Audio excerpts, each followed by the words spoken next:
Hello friends, இந்த வீடியோவில் நம்ம என்ன அப்டேட் பார்க்க போகிறோம் அப்படின்னு பார்த்தீங்கன்னா, பிக் பாஸ் சீசன் 7 அப்டேட் தான். ஸோ இதில் பார்த்தீங்க அப்படின்னா, ஆக்சுவலாக வந்து ப்ரோமோ ரிலீஸ் ஆகிருக்கு. ப்ரோமோவில் பார்த்தீங்க அப்படின்னா கமல் சார் என்ன சொல்கிறாரு அப்படின்னா, கமல் சார் வந்து சொல்கிறது என்ன அப்படின்னா, எல்லாருமே வந்து வஞ்சத்தை மட்டும்தான் காட்டுறாங்க.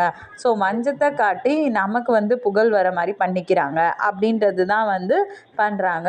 வஞ்சம் அப்படின்றது வந்து இப்போ எல்லாருமே வந்து செய்கிறாங்களா, இல்லை உண்மையாகவே வந்து ஒரு சிலர் மட்டும்தான் செய்கிறாங்களா? இப்படிலாம் பண்ணுறவங்களுக்கு எப்படி பாடம் புகட்டுறது அப்படின்ற மாதிரி வந்து ஒரு ப்ரோமோ ரிலீஸ் ஆகிருக்கு.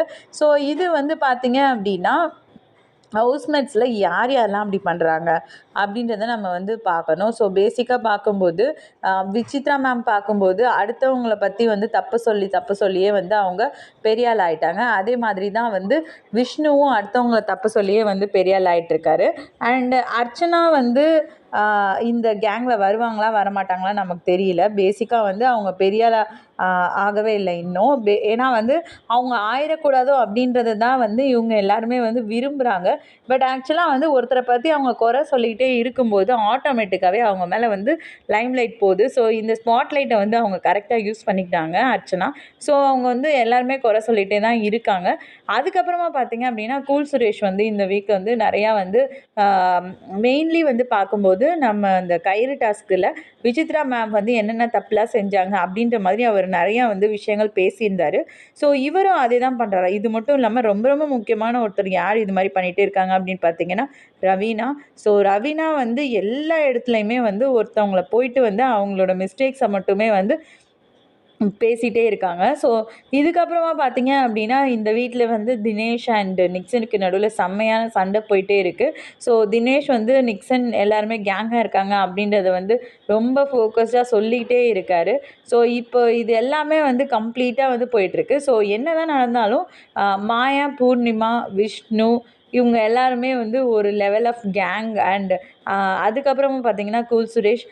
அதுக்கப்புறமா பார்த்தீங்கன்னா இவங்க கூட சரவண விக்ரம் அண்ட் இவங்க அனன்யா எல்லாருமே வந்து ஓரளவுக்கு வந்து ஒரு காமன் அண்டர்ஸ்டாண்டிங்கில் இருக்காங்க. அதே மாதிரி அப்போசிஷன் சைடில் பார்க்கும்போது விசித்ரா மேம், மணி, ரவீனா, அதுக்கப்புறம் பார்த்தீங்கன்னா ஜோபிகா இவங்க எல்லாரும் காமன் அண்டர்ஸ்டாண்டிங்கில் இருக்காங்க. இப்போ தினேஷ் வந்து இந்த பக்கமும் இல்லை இந்த பக்கமும் இல்லைன்ற மாதிரி இருக்கார். பட் அனன்யா வந்து விஜய் வர்மா அகைன் வந்து பார்த்தீங்க அப்படின்னா விஷ்ணு, கூல் சுரேஷ் அவங்களோட தான் வந்து ஒரு கேங் அப் மாதிரி தெரியுது.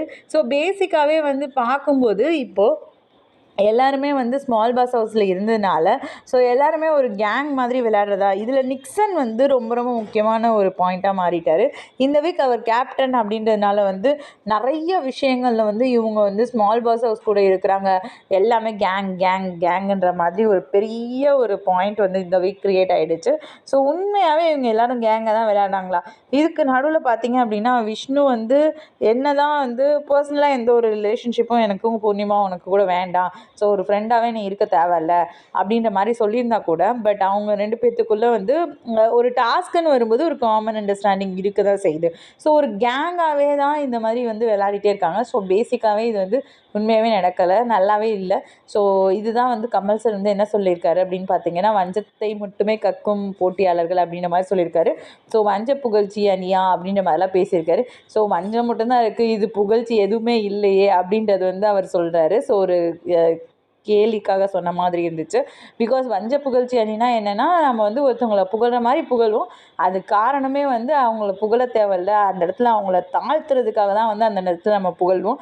பட் இங்கே எல்லாருமே ஸ்ட்ரெயிட் ஃபார்வர்டாக வஞ்சத்தையே காட்டுறாங்க.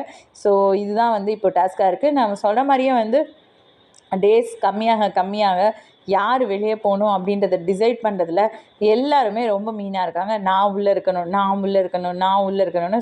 அதுக்காக அவங்க எல்லாருமே அவங்கவுங்களோட சுய ரூபத்தை காமிச்சிட்டு இருக்காங்க. இதில் வந்து கேம் அப்படின்றத மீறி ஒரு பர்சனாலிட்டியை மெயின்டைன் பண்ணணும் அப்படின்றது வந்து யாருக்கிட்டையுமே இருக்கிற மாதிரி தெரியல இப்போ இருக்க கண்டஸ்டன்ஸ் கிட்ட. பேசிக்காக எல்லாருமே வந்து இந்த கேம் அப்படின்ற ஒரு ஷோ, இது வந்து ஒரு சர்வைவல் ஆஃப் த ஃபிட்னஸ் இந்த மாதிரி தான் அவங்க பார்க்குறாங்களே தவிர, பேசிக்காக ஒரு ஹியூமனிட்டி, அவங்களோட பர்சனாலிட்டி, அவங்களோட ஒரு ரோல், அவங்களோட ஃபேஸ் இதெல்லாம் எப்படி இருக்கும், நானாக இப்படி தான் இருப்பேன் அப்படின்றத யாருமே மெயின்டைன் பண்ணுற மாதிரி தெரியல. எல்லாருமே வந்து இந்த கேமில் நான் நிற்கணும், இந்த கேமில் நான் இருக்கணும் அப்படின்றத மட்டும்தான் பார்த்துட்டு போயிட்டுருக்காங்களே தவிர, as a person, as an individual நான் நிற்கிறேன் அப்படின்றத வந்து யாருமே தெளிவாக காமிச்ச மாதிரி கேமில் தெரியல. ஓகே ஃப்ரெண்ட்ஸ், என்ன தான் வைல்டு கார்டு கண்டஸ்டன்ஸாக வந்தாலும் திரும்பவும் தினேஷ், அனன்யா, விஜய் வர்மா எல்லாருமே அகெயின் அதே மாதிரி தான் கேம் ப்ளே பண்ணுறாங்க. ஸோ கேம் வந்து ஒரு சுவாரஸ்யமாக போகுது. சண்டைகள், பல பிரச்சனைகள் இதனால் இருந்தாலும் இட் இஸ் லைக் இது எல்லாத்துக்குமே ஒரு மீனிங், ஒரு எண்ட் என்ன அப்படின்னு பார்த்தீங்கன்னா டைட்டில் வின்னர் அப்படின்ற ஒரு பாயிண்ட்டை நோக்கி தான் போயிட்டுருக்காங்களே தவிர, ஸோ உண்மையாகவே அவங்களோட சுயமான ஒரு கேரக்டர்னால அவங்க இந்த பிக் பாஸில் ஜெயித்தாங்க அப்படின்றது வருவாங்களா அப்படின்னு கேட்டோன்னா கண்டிப்பாக வந்து இந்த தடவை நம்ம கொஸ்டின் மார்க்காக தான் பார்க்கணும். ஓகே, உங்களுக்கு என்ன தோணுதோ அதை நீங்கள் சொல்லுங்கள். தேங்க்ஸ் ஃபார் வாட்சிங்.